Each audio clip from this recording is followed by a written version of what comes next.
Welcome class. আজকের আলোচনার বিষয়বস্তু হলো space time hierarchy of environmental problem, সেটা লোকাল, রিজিওনাল অথবা গ্লোবাল। আমরা প্রথমে দেখে নিই যে পরিবেশগত সমস্যা বা পরিবেশগত অবক্ষয় বলতে কী বোঝায়। পরিবেশগত অবক্ষয় বা এনভায়রনমেন্টাল প্রবলেম হলো একটি যৌথ নেতিবাচক প্রক্রিয়া। এই পৃথিবীর সমস্ত ভৌত, অজৈব এবং জৈব উপাদানগুলি দীর্ঘকাল ধরে যে পারিপার্শ্বিক অবস্থা তৈরি করেছে তার গুণমানের হানি বা ক্ষতি হল পরিবেশের অবক্ষয়। এখানে উল্লেখ করা দরকার যে বিগত প্রায় 400 কোটি বছর ধরে সূর্যের আলো, বায়ুমণ্ডলের গ্যাসীয় উপাদান, উদ্ভিদ বা প্রাণীজগৎ ধীরে ধীরে যে পারিপার্শ্বিক সামঞ্জস্য বা সুষম অবস্থা গড়ে তুলেছে তার মধ্যে একটি সংগতিপূর্ণ রীতি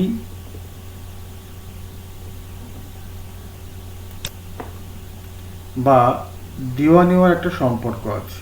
যেমন সূর্যশক্তি থেকে উদ্ভিদ পুষ্টি পায়, তৃণভোজী প্রাণী খাদ্যের জন্য আবার উদ্ভিদের উপরে নির্ভর করে, আবার মাংসাশী প্রাণী তৃণভোজীদের খাদ্য হিসেবে গ্রহণ করে বেঁচে থাকে। সেই সঙ্গে আমরা এটাও দেখতে পাই যে গাছের ঝরা পাতা বা প্রাণীর মৃতদেহ এই পৃথিবীর বুকেই মাটির উপাদান হিসেবে আবার মিশে যায়, আর গাছপালা এই মাটিকে আশ্রয় করে আবার বা পুনরায় বেড়ে ওঠে। একের অপরের ওপর এই নির্ভরশীলতা বা সেটা প্রত্যক্ষ বা পরোক্ষ যাই হোক না কেন একটি সুনির্দিষ্ট সংগতিপূর্ণ সম্পর্কের পরিচয় বহন করে। এক্ষেত্রে কিন্তু কোনো ছন্দপতন লক্ষ্য করা যায় না। প্রাকৃতিক এই যে সাবলীল পরিবেশে মানুষের আবির্ভাব ঘটে আজ থেকে প্রায় 35,000 বছর আগে।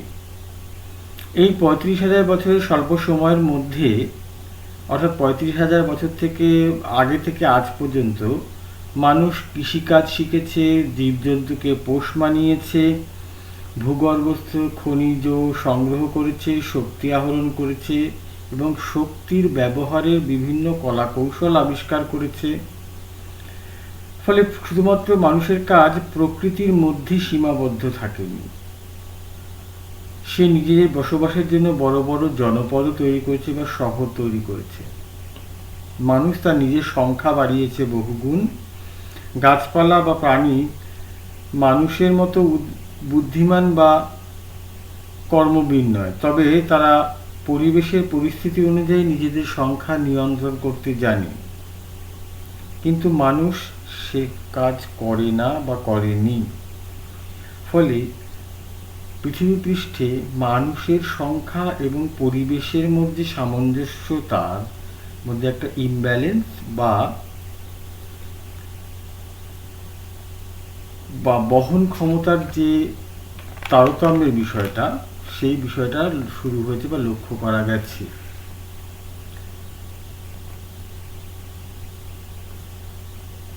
মানুষ তার খাদ্যের প্রয়োজনে জমিতে একাধিকবার 2, 3, 4 বার করে চাষ করছে। ফলে মাটির উর্বরতা কমে যাচ্ছে। এর ফলস্বরূপ মানুষ কি ব্যবহার করছে? রাসায়নিক সার, কীটনাশক, যা পরিবেশকে দূষিত করছে। এবং তার থেকে অ্যাসিড রেন, নদ নদীতে জলের দূষণ, বায়ু দূষণ ইত্যাদি নানা প্রকার প্রাকৃতিক, অপ্রাকৃতিক বা সাংস্কৃতিক বিভিন্ন বিপর্যয়ের সম্মুখীন হচ্ছে। এই বিষয়টাকে আমরা এনভায়রনমেন্টাল পলিউশনের পরিপ্রেক্ষিতে বিচার করব। এবার দেখে নেওয়া যাক যে এনভায়রনমেন্টাল প্রবলেম কিভাবে হচ্ছে বা কাকে বলছি, এটা কভাগে বিভক্ত বা কোন কোন পরিপ্রেক্ষিতের মাধ্যমে আমরা তাকে দেখতে পারি।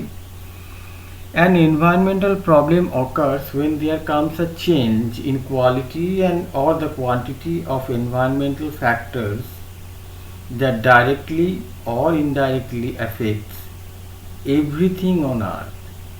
যদি বায়ুমণ্ডলীয় বা পরিবেশ, বায়ুমণ্ডল না বলে আমরা যদি বলি পরিবেশের প্রবলেম বা পারিবেশিক প্রবলেম বলতে বোঝাচ্ছে যে বিভিন্ন পারিবেশিক উপাদানগুলো থাকে, সেই উপাদানগুলির গুণগত বা সংখ্যাগত কোনো রকম তারতম্যের সৃষ্টি হয় এবং যেটা পৃথিবীর সমস্ত কিছুকেই প্রভাবিত করে, তখন তাকে আমরা বলি এনভায়রনমেন্টাল প্রবলেম বা পারিবেশিক সমস্যা। এই পারিবেশিক সমস্যাটাকে দুভাবে স্টাডি করা যেতে পারে। প্রথমত, to look for adverse effect by not looking at the origin of its occurrence. আমরা অ্যাডভার্স এফেক্ট বলতে যে পারিবেশিক সমস্যার যে প্রভাব, সেই প্রভাবগুলো নিয়ে বেশি আলোচনা করতে পারি। এর অরিজিন বা উৎসটা কী সেই দিকে না তাকিয়ে তার প্রভাবটা কী হলো সেইটাকেই বড় করে দেখে আলোচনা করতে পারি বা স্টাডি করতে পারি। দ্বিতীয়ত, to understand cause and effect relationship in order to predict better and make possible efforts to reduce or vanish its adverse effect. দ্বিতীয় ক্ষেত্রে আমরা দেখতে পারি যে আমরা একটা কার্যকারণ সম্পর্কের পরিপ্রেক্ষিতে দেখতে পারি এই অর্থাৎ কী কারণে হচ্ছে এবং তার ফলে কি হচ্ছে পারিবেশিক সমস্যা, অর্থাৎ পারিবেশিক সমস্যার উৎস কী এবং তার প্রভাবে কি কি হতে পারে, এটা আলোচনা করার মাধ্যমে আমরা ওই পারিবেশিক সমস্যাটার সমাধানে কি করে এগোতে পারি সেই বিষয়টাকেও আমরা ধরে নিয়ে স্টাডিটা করতে পারি। এবার দেখে নেওয়া যাক যে historical background of environmental problem, যে মানুষের পারিবেশিক যে সমস্যাগুলো তৈরি হয়েছে তার হিস্টোরিক্যাল ব্যাকগ্রাউন্ডটা কি, অর্থাৎ কী কী বিষয়ের উপর দাঁড়িয়ে এই রকম পারিবেশিক সমস্যাটা তৈরি হয়েছে বলে ভূবিজ্ঞানীরা মনে করছেন। Establishment and expansion of human settlement from small village to metropolis. মানুষ কি তৈরি করছে? মানুষ তৈরি করছে বিভিন্ন বসবাস করার জন্য সে তৈরি করেছে ঘরবাড়ি, আর এই ঘরবাড়ি তৈরি করতে গিয়ে সে কি করেছে? সে ক্ষতি করেছে পরিবেশের। কিভাবে ক্ষতি করেছে? বসতি গড়ে তুলতে গিয়ে সে বনভূমি, নদীর পাড়, চাষযোগ্য জমি ইত্যাদির সে ব্যবহার করেছে এবং তার ফলে পারিবেশিক কিছু সমস্যা তৈরি করেছে। Modification of natural environment and creation of artificial environment. আমরা তো জানি আমরা প্রাকৃতিক পরিবেশের মধ্যেই প্রথমে ছিলাম, অর্থাৎ আমি যদি হিউম্যান সিভিলাইজেশনের কথা ভাবি তাহলে এই প্রাকৃতিক পরিবেশের মধ্যে থেকে মানুষ ক্রমশ যে বিভিন্ন শহর নগরগুলো গড়ে তুলেছে তার পরিবেশ আর প্রাকৃতিক পরিবেশের মধ্যে আকাশ পাতাল তফাৎ। তাহলে প্রাকৃতিক পরিবেশ যে ন্যাচারাল এনভায়রনমেন্টের মধ্যে মানুষ ছিল তার থেকে সে তৈরি করলো কিছু একটা অপ্রাকৃতিক বা আর্টিফিশিয়াল এনভায়রনমেন্ট। এই আর্টিফিশিয়াল এনভায়রনমেন্ট তৈরি করতে গিয়েও কিন্তু পরিবেশের ক্ষতি হচ্ছে। Too much use of non renewable resources. আমরা জানি যে নন রিনিউয়েবল রিসোর্সগুলো কিন্তু সহজে শেষ হয়ে যাওয়া, অর্থাৎ যেগুলোর পূরণ হয় না, অর্থাৎ অপূরণীয় বা পুনর্নবীকরণযোগ্য নয় এরকম সম্পদ, যেমন কয়লা, আকরিক লোহা, খনিজ তেল, এগুলো ব্যবহার করার ফলে সেগুলো ক্রমাগত নষ্ট যেমন হচ্ছে, তাদের ব্যবহারের সময় পরিবেশের নানা রকম ক্ষতি হচ্ছে। Imbalance of carrying capacity of natural environment. এখানে আমরা carrying capacity of natural environment বলতে যে মাটির যে ক্যারিং ক্যাপাসিটি হতে পারে সেটা পরিবেশের বা ক্যারিং ক্যাপাসিটি হতে পারে, বায়ুমণ্ডলের ক্যারিং ক্যাপাসিটি হতে পারে, অর্থাৎ কতটা সে কোনো একটা পপুলেশনকে সাপোর্ট করতে গিয়ে কতটা তার দেওয়ার ক্ষমতা এবং তার থেকে বেশি সে দিয়ে ফেলছে যখন, তখন ক্যারিং ক্যাপাসিটির মধ্যে একটা ইমব্যালেন্স তৈরি হচ্ছে।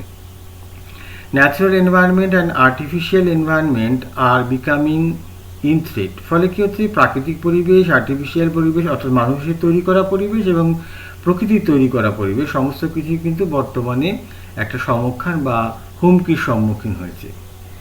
Starting local level environmental problem. ফলস্বরূপ কী হচ্ছে? প্রথম দিকে স্থানীয় কিছু এনভায়রনমেন্টাল প্রবলেম শুরু হচ্ছে, অর্থাৎ সেটার এক্সপ্যানশন খুব বড় নয়, এই যে খুব বড় নয় এনভায়রনমেন্টাল প্রবলেম, সেটাই ক্রমশ রিজিওনাল প্রবলেমে পরিবর্তিত হচ্ছে বা আঞ্চলিক সমস্যায় পরিবর্তিত হচ্ছে। ফলে তার এক্সপ্যানশন বাড়ছে। এটা তৈরি হতে কিন্তু একটা সুদীর্ঘ সময় লাগছে। অর্থাৎ লোকাল প্রবলেমটা গ্র্যাজুয়ালি কি হচ্ছে, একটা রিজিওনাল প্রবলেমে পরিণত হচ্ছে, এবং এই রিজিওনাল প্রবলেমটাই কিন্তু আস্তে আস্তে, অর্থাৎ অনেকগুলো রিজিওনাল প্রবলেম একসাথে মিশে কিন্তু একটা গ্লোবাল প্রবলেমে তৈরি করছে। এক্ষেত্রে আমরা উদাহরণ হিসেবে দিতে পারি যে আমরা বিভিন্ন রকম বায়ুটাকে দূষণ করছি। স্থানীয়ভাবে বায়ু দূষণ হচ্ছে, বিভিন্ন জায়গার বায়ু দূষণ হচ্ছে, সেটা কলকারখানার মাধ্যমে হতে পারে, আমাদের ব্যবহার করা জিনিসের মাধ্যমে হতে পারে। এই বায়ু দূষণটা ক্রমশ বাড়তে বাড়তে একটা আঞ্চলিক সমস্যায় পরিবর্তিত হয় এবং পরবর্তীকালে সেটা গ্লোবাল ওয়ার্মিং বা ওজোন হোল তৈরি করার যে সমস্যা, সেই সমস্যাটা তৈরি করে। অর্থাৎ এই সমস্যাটা, যে আমরা প্রথমে যখন টপিকটা শুরু করলাম যে এটা আমরা টাইমস অ্যান্ড স্পেস হায়ারার্কি, অর্থাৎ এই সমস্যাটা ক্রমশ স্প্যাশিয়াল ডিস্ট্রিবিউশনটা দেখতে সেটা হচ্ছে লোকাল থেকে রিজিওনাল হয়ে গ্লোবালে পরিবর্তিত হচ্ছে। আর টেম্পোরাল যেটা, সেটা হচ্ছে ক্রমশ শুরু হয়ে আস্তে আস্তে সময় অন্তরে সেটা স্থানীয় সমস্যা থেকে আঞ্চলিক সমস্যা, এবং আঞ্চলিক সমস্যা থেকে সেটা সারা পৃথিবীর সমস্যায় পরিবর্তিত হচ্ছে।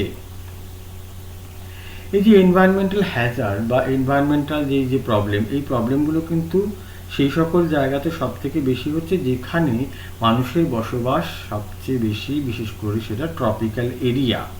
ট্রপিক্যাল এরিয়াতে জানি আমরা যে মানুষ সব থেকে বেশি বসবাস করে। এই ট্রপিক্যাল এরিয়াতে যে এনভায়রনমেন্টাল হ্যাজার্ডগুলো বা এনভায়রনমেন্টাল সমস্যাগুলো দেখা যায়, তার মধ্যে ট্রপিক্যাল সাইক্লোন এবং তার সাথে সাথে ট্রপিক্যাল এলাকার যে হ্যাজার্ড, এই সাইক্লোনের প্রভাবে অর্থাৎ ঘরবাড়ি নষ্ট হয়ে যাওয়া, চাষের জমি নষ্ট হয়ে যাওয়া, বা মানুষের ক্ষতি, গবাদি পশুর ক্ষতি, ফসলের ক্ষতি ইত্যাদিগুলো কিন্তু একটা এনভায়রনমেন্টাল প্রবলেম। আমরা জানি যে আমরা দেখেছি যে বা শুনেছি যে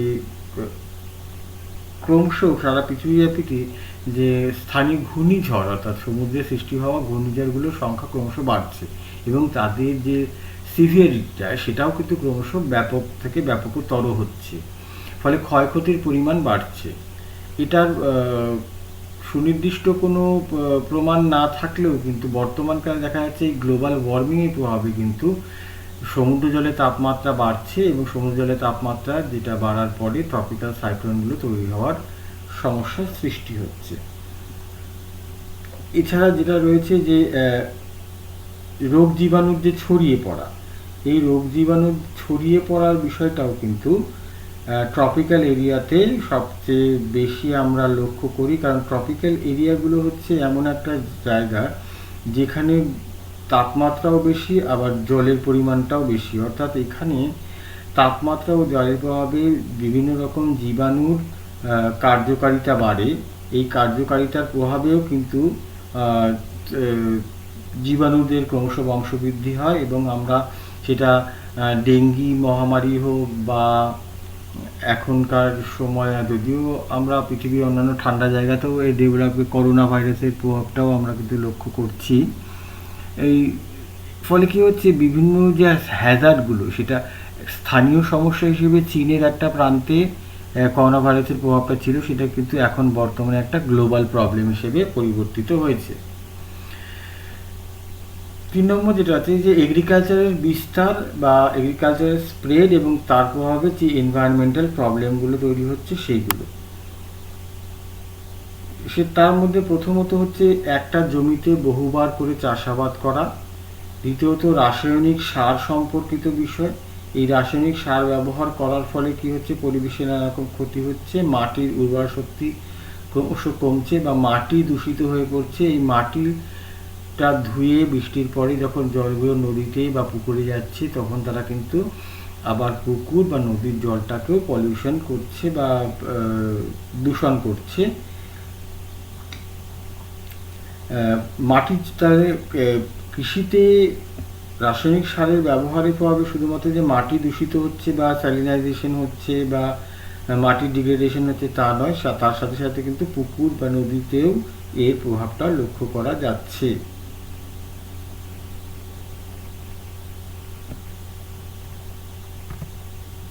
দ্বিতীয়ত সমস্যা হচ্ছে টেম্পারেট রিজিয়নের যে সমস্যা, টেম্পারেট রিজিয়নে ঠিক যেরকমই যে টেম্পারেট রিজিয়নটাতে তৈরি হচ্ছে যে সাইক্লোনগুলো তৈরি হয়, এই টেম্পারেট রিজিয়নের যে সাইক্লোন সেই নাতিশীতোষ্ণ ঘূর্ণবাতের সাধারণত 30 থেকে 60 ডিগ্রি অক্ষাংশের মধ্যে দুটো আলাদা আলাদা বায়ুপুঞ্জের মিলনের ফলে এটা তৈরি হয়।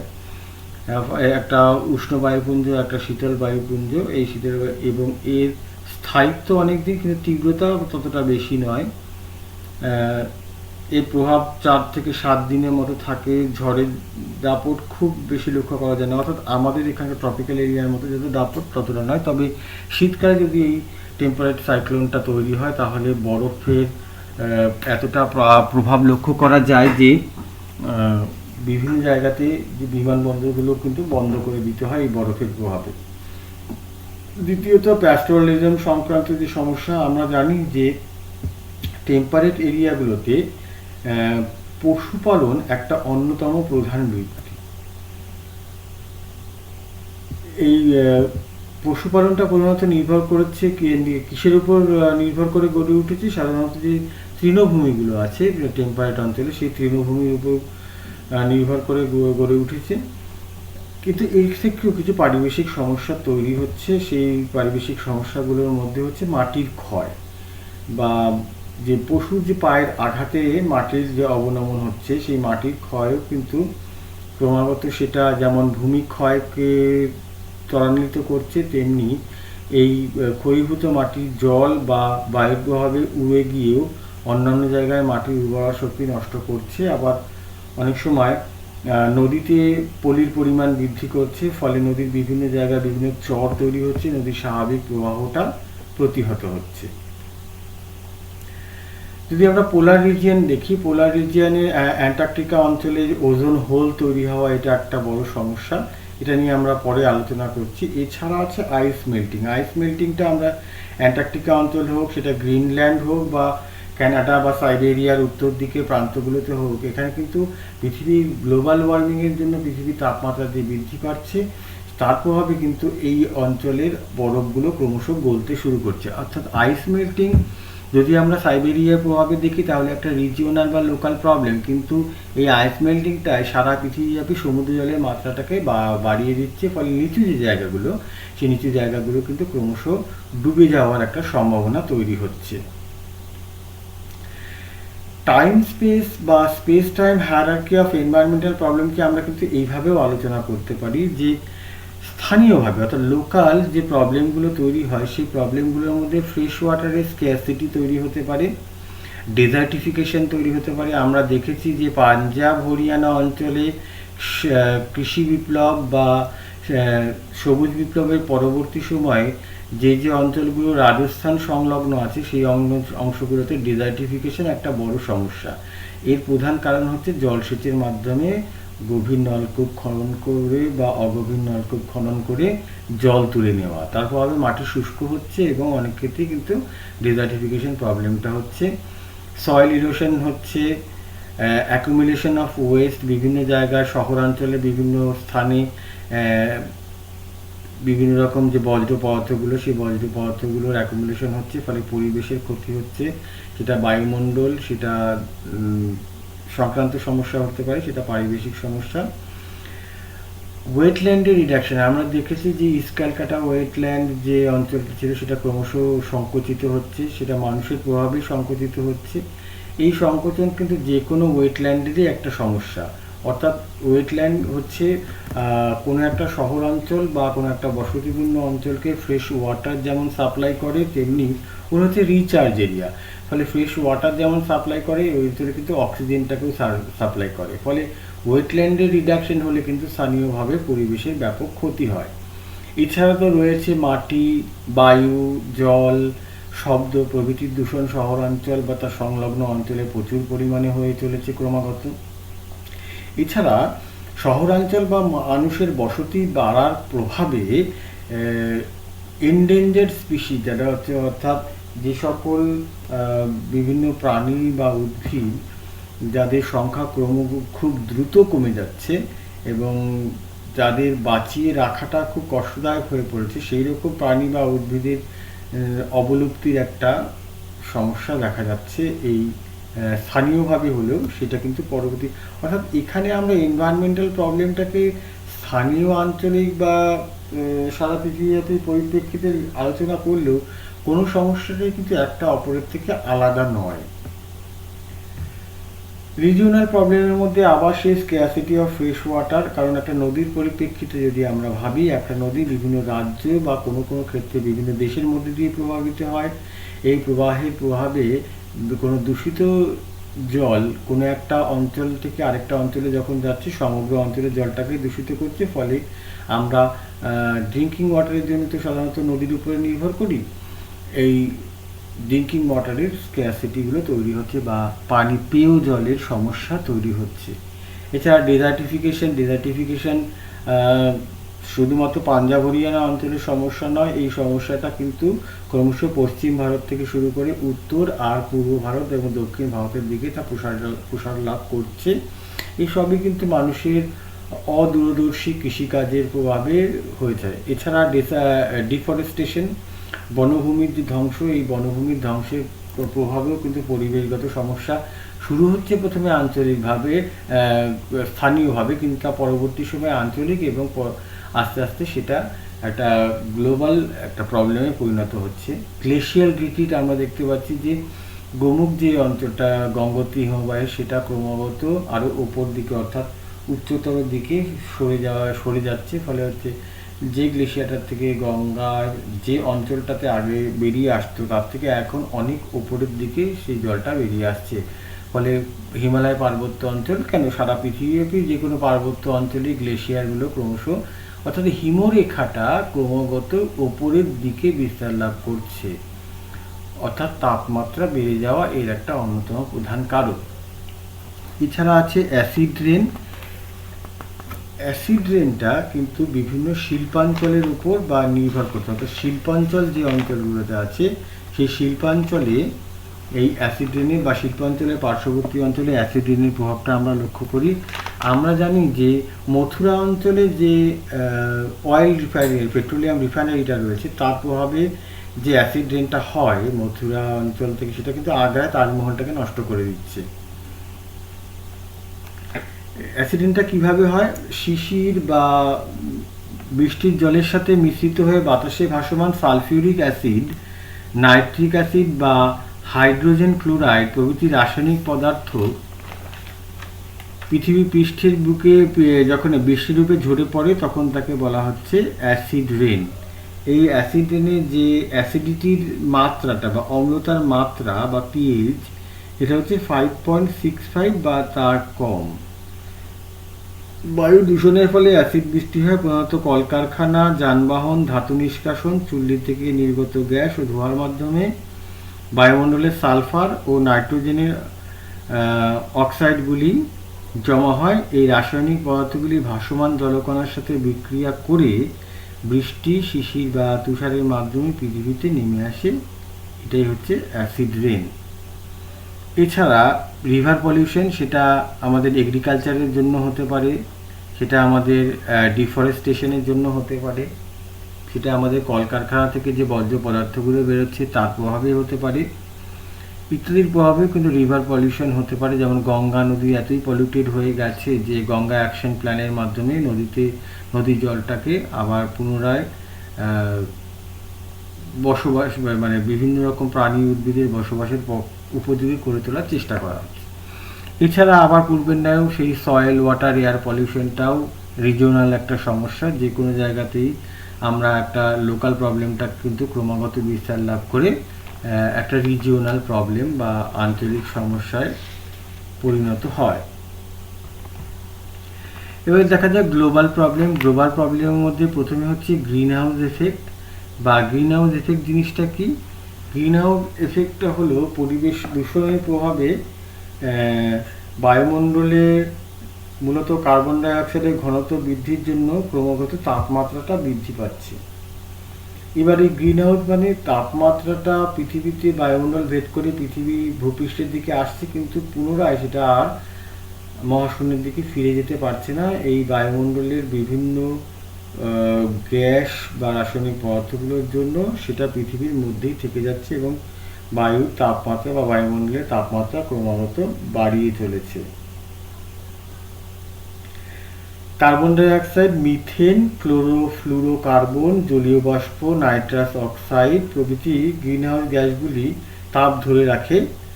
সুতরাং বায়ুমণ্ডলে এই গ্যাসের ঘনত্ব যত বাড়তে থাকে, বায়ুমণ্ডলের তাপমাত্রাও তত ক্রমাগত বাড়তে থাকে, ফলে পৃথিবীর তাপমাত্রাও ক্রমাগত বাড়তে থাকে।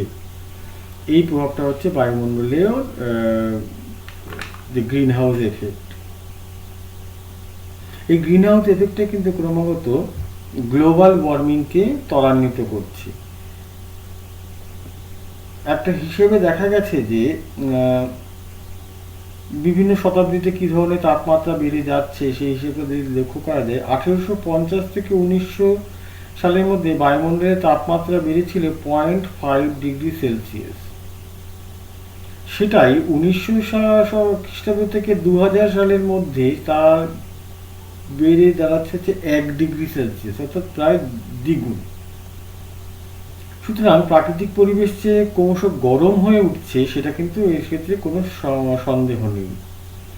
সারা পৃথিবী জুড়ে উষ্ণতার ক্রমবর্ধমান এই অবস্থাটাকেই বিজ্ঞানীরা নাম দিয়েছেন গ্লোবাল ওয়ার্মিং। এখন প্রশ্ন আসতে পারে যে এই গ্লোবাল ওয়ার্মিং বা গ্রিন হাউস গ্যাসের প্রভাবটা কী করে বাড়ছে। প্রধানত আমাদের যে ফসিল ফুয়েল বা জীবাশ্ম জ্বালানি, এর প্রভাবে কার্বন ডাইঅক্সাইড, কার্বন মনোক্সাইডের মাত্রাটা ক্রমশ বাড়ছে। আমরা যে ওয়েস্টগুলো জমা করি, পচা জৈব পদার্থ, গবাদি পশুর গোবর, ধান ক্ষেত থেকে নিঃসৃত বিভিন্ন পদার্থ বা ওয়েস্টগুলো, সেগুলো মিথেন গ্যাসের পরিমাণ বৃদ্ধি করছে। রং শিল্প, ইলেকট্রনিক শিল্প বা রেফ্রিজারেশন প্রক্রিয়াতে ক্লোরোফ্লুরোকার্বনের সংখ্যা বা পরিমাণ বাড়ছে।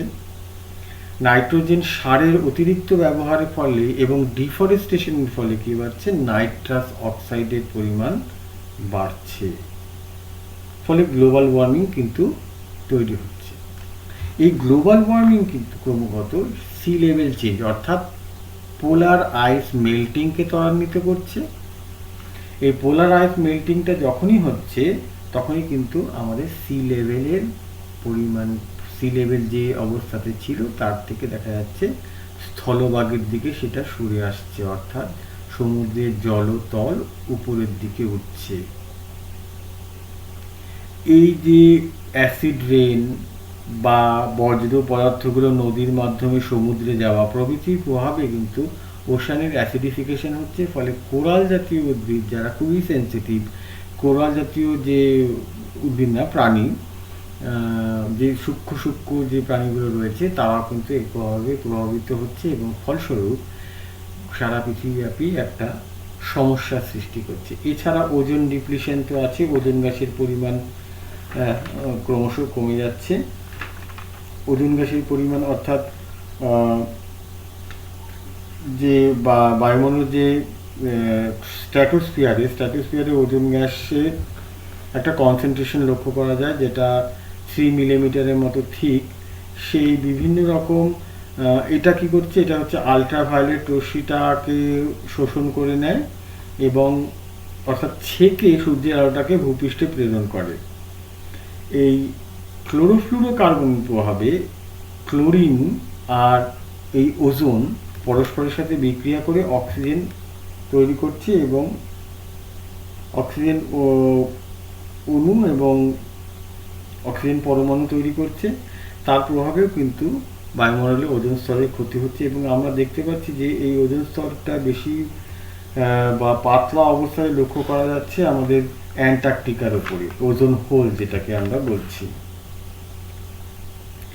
এই ওজোন হোলটা হলে কি হবে, ওজোন হোলটা হলে কি হচ্ছে, অতিবেগুনি রশ্মিগুলো সরাসরি ভূপৃষ্ঠে চলে আসবে, যেটা তৈরি করে আমাদের স্কিনের ক্যান্সার। ফলে অ্যান্টার্কটিকা অঞ্চলের আশেপাশে বসবাসকারী যে দেশগুলো আছে সেই দেশগুলোর মানুষের কিন্তু এর একটা থ্রেট, যে কারণ ওজোন হোলের পরিমাণটা কিন্তু ক্রমশ বাড়ছে। এছাড়া এয়ার পলিউশন বিভিন্ন প্রভাবে আমরা পরিবেশকে বা বায়ুমণ্ডলকে ক্রমশ দূষিত করে চলেছি এবং এই দূষণের মাত্রাটাকে যদি আমরা বজায় বা কমানোর চেষ্টা না করি অচিরেই কিন্তু আমরা নিজেদের সর্বনাশটি ডেকে আনবো। অর্থাৎ ও পৃথিবীর এই যে স্থানীয় সমস্যাকে প্রথমে প্রতিহত করলে স্থানীয় সমস্যাটা আঞ্চলিক সমস্যায় পরিবর্তিত হতে পারবে না, বা আঞ্চলিক সমস্যাটা সারা পৃথিবীর একটা সমস্যায় পরিণত হতে পারবে না। তাহলে কাজ করতে হবে ছোট থেকে, অর্থাৎ যদি স্থানীয় সমস্যার সমাধান আমরা করতে পারি, অবশ্যই সেটা আঞ্চলিক সমস্যার রূপ পরিগ্রহ করবে না, এবং ওই আঞ্চলিক সমস্যাটাও ক্রমাগত গ্লোবাল একটা তার যে চেহারা সেটা নিতে পারবে না। ফলস্বরূপ ছোট ছোট কাজের মাধ্যমে আমরা যদি পরিবেশগত এই সমস্যাগুলোর সমাধান করতে পারি, তাহলে কিন্তু আমরা ভবিষ্যৎ প্রজন্মের জন্য একটা বেটার পৃথিবীটাকে দিয়ে যেতে পারবো।